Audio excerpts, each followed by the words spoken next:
been a big day in news also today. Los Angeles police have raided Charlie Sheen's house, reportedly looking for drugs and weapons. Someone at the house says authorities may be trying to put Sheen on an involuntary psychiatric order, but Sheen has denied the reports on his Twitter. And in the thick of it is our good friend Scott Dooley. Dools, you were outside the house when the raids were going on this afternoon. What the hell went down? It was the weirdest thing, Carrie. We were there. We have struck up this most unlikely friendship with Charlie Sheen, and as a result, we were there this morning doing this stupid thing. We were filming this thing and just mucking around at his house, and then he said, "Come back for dinner at 6." So we're rolling up for dinner, and so we called the assistant. The assistant said, "Hey, it's going crazy down here. Just hang tight." As he said that, we watched 5 or 6 police cars roll into the gated community and roll down there, and then police choppers, the whole 9 yards. So it really kicked off. Now, Dools, you are sporting a bit of a hand injury there. Is that Sheen related? Is it anything to do with the stunt you were telling us about last night? It's not really to do with the stunt necessarily. No, it's not. It's actually a footy injury, and not even a good footy injury, a touch footy injury where you play against girls. So right, well, it's not very brave. But well, what happened with the prank you were planning last night? it's still a work in progress. And when we saw all the police cars going in, I honestly thought, oh my God, he did it. Because you did speak to him, obviously, yesterday.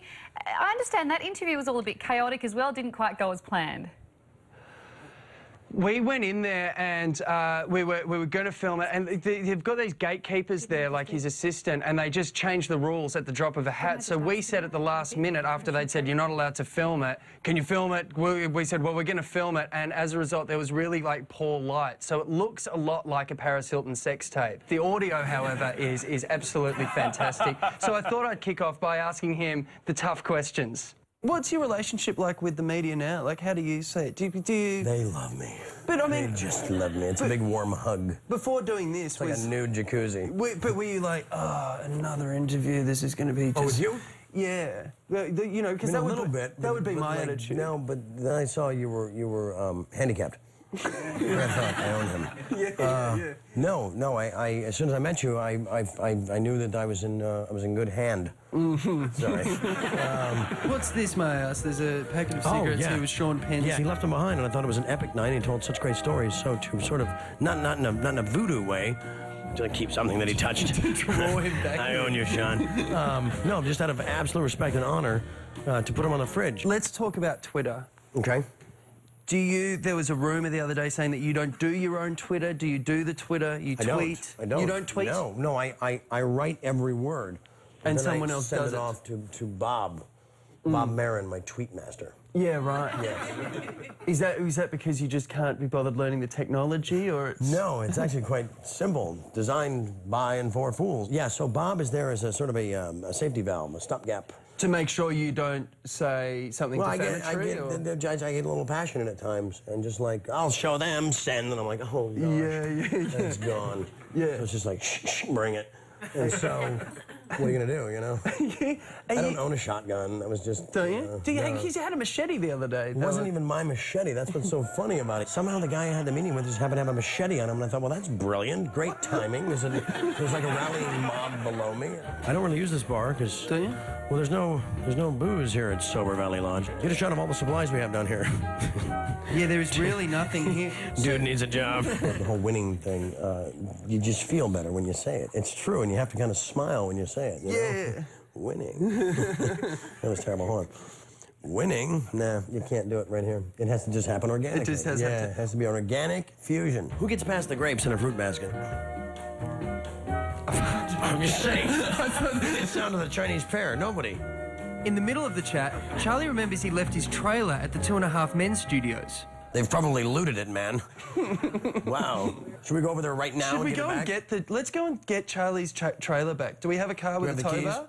Let's do this, man. Do I have my Chuck Lorre mask dusted off and ready? Damn you, Warner Brothers. If we could somehow arrange going to the studio tonight and getting my bus out of this most epic piece of television ever produced. Let's do it, man. Let's do it. If there's a shot of the polar bear actually driving the bus, just for like 5 seconds, it's the greatest ever. So clearly the plan hasn't yet happened or come to fruition, but there's plenty more to the story. Scott, stick with us. We'll have more of a chat and the rest of the interview after the break. You're watching the 7 p.m. Project.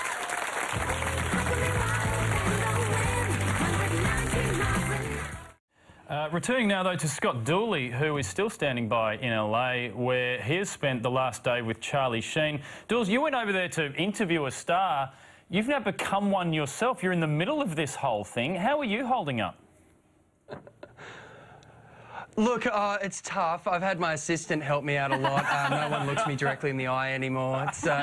It's actually really weird. I got paparazzi'd, and listen to this. Not only did I get paparazzi'd, I got paparazzi'd while doing an interview for German television. So it's just, LA is a bizarre place where you can have that happen. So it has been a fairly weird situation. The show's a hit over there, isn't it? Yeah, it's fairly popular. Yes, yes. Yeah. It's actually just me. I'm the only one that watches it, but I own 1 million televisions. Wow. It's always on loop. This is my impressed face. No, but seriously, no, it's you can't have a hit show without fans. So Most obvious statement of all time. Whatever. Let's talk about my replacement. yeah, I wanted to actually ask you about Let's take some that. calls. We can just call people and ask them who they think should replace you. Should we get an Aussie? Do we have a phone? Yes, absolutely. Yeah. Who are we calling here? Oh, it's a family member? Judy. Judy. And she's in Australia. Oh, hello, Judy. It's Scott Dooley here. And Charles the Warlock Sheen. And Spoke over me. She spoke over me. we were wondering who you think should replace him on 2.5 Men. Can you put Charlie on? Charlie's on. I'm right here. I'm speaking to you, Judy. Oh my Lord, it is Charlie. What's your mom? I'm sorry. Hi, Mom. You need to come to Australia, Charlie. Okay, this is not a travel show, young lady. Yes, I'll be there. We're actually on the airplane now. Lying. Are you looking after my thumb? Yes, indeed. Yeah, now I'm taking his blood and urine. No one should replace Charlie. He's irreplaceable. Wow. That was a set-up call. Wow. If ever How I've about seen that? it. We then decided to give my mate Merrick a call. Who do you think should replace Charlie Sheen on 2.5 Men? Well, I think it should be me, Charlie. What are your thoughts on that? Hold on. Let me find your headshot in my cyber cloud. Yes, you're perfect. You're hired. Winning. Bye. Winning, hello, Dools. Mate, I thought that place would be like the Playboy Mansion. What's the scoop with the girlfriends? It's not a tightly run ship when it comes to the girlfriends. Essentially, I asked him about them, and it turns out he has 2. People are like, but how can you live with these 2 young and beautiful, perfect young ladies? And I'm like, well, how couldn't I? You know? I've got to say, just one man to another, how do you organise that? Like, there's got to be a lot of... just organizes itself. Right. Yeah, but it's really about the people involved. You know, a week may go by and everything's perfect. You know, all Scotts and Steves living together. But then suddenly you wake up and everybody sucks and hates everybody else, you know? And there's only 3 people you're talking about, and it feels like 70. Yeah. They've all got machetes. They're all on a rooftop, you know? Yeah. The rooftop is your brain, you know? Scott, now you are officially the only representative of the media who's welcome back. You've been asked back. You're about to go there. We're going to keep following you, and we'll talk to you next week, mate.